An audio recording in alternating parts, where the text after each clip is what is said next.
Amit షాపై AP Congress chief Sharmila తీవ్ర విమర్శలు గుప్పించారు. అమిత్ షా వ్యాఖ్యలు చూస్తే ఊసరవెల్లి కూడా సిగ్గుపడుతుందన్నారు. వైసీపీ 5 ఏళ్ల పాలన ఒక విపత్తు అని అమిత్ షా అన్నారని, 5 ఏళ్ల పాటు విధ్వంసం జరుగుతుంటే ఢిల్లీలో కూర్చుని వేడుక చూశారా అని ప్రశ్నించారు. ఆ 5 ఏళ్లు కేంద్రంలో ఉన్నది మీరే కదా, రివర్స్ టెండరింగ్ పేరుతో పోలవరం పనులను ఆపితే ఒక్కనాడైనా అడిగారా?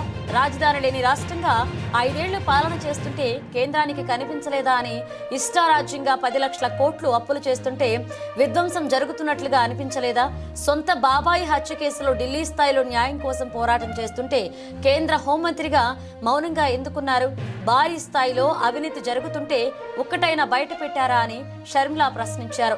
5 ఏళ్ల పాటు జగన్ మీకు దత్తపుత్రుడు ఆడించినట్లుగా ఆడే తోలుబొమ్మ, పార్లమెంట్లో మీ బిల్లులకు మద్దతు పలికే రబ్బర్ స్టాంపు, రాష్ట్రంలో సహజ వనరులను మోదానికి దోచిపెట్టే ఏజెంట్ అని షర్మిల దుయ్యబడ్డారు.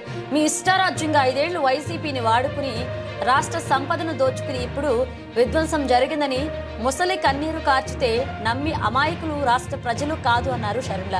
2019-24 మధ్య జరిగిన విధ్వంసంలో కర్త జగన్ అయితే కర్మ క్రియ బీజేపీ ప్రభుత్వమే అని షర్మిల చెప్పారు. 10 ఏళ్ల పాటు విభజన హామీలు నెరవేర్చకుండా మోసం చేసి ఇప్పుడు అండగా ఉంటాం, 3 లక్షల కోట్లు ఇస్తాం, పూర్వ వైభవం తెస్తామనే మీ మాటలు మరో మోసానికి నిదర్శనమన్నారు. మీ వ్యాఖ్యలకు మీరు కట్టుబడి ఉంటే, మీకు దమ్ముంటే గత 5 ఏళ్ల వైసీపీ పాలనపై వెంటనే కేంద్ర దర్యాప్తు సంస్థలతో విచారణ జరిపించాలని డిమాండ్ చేశారు.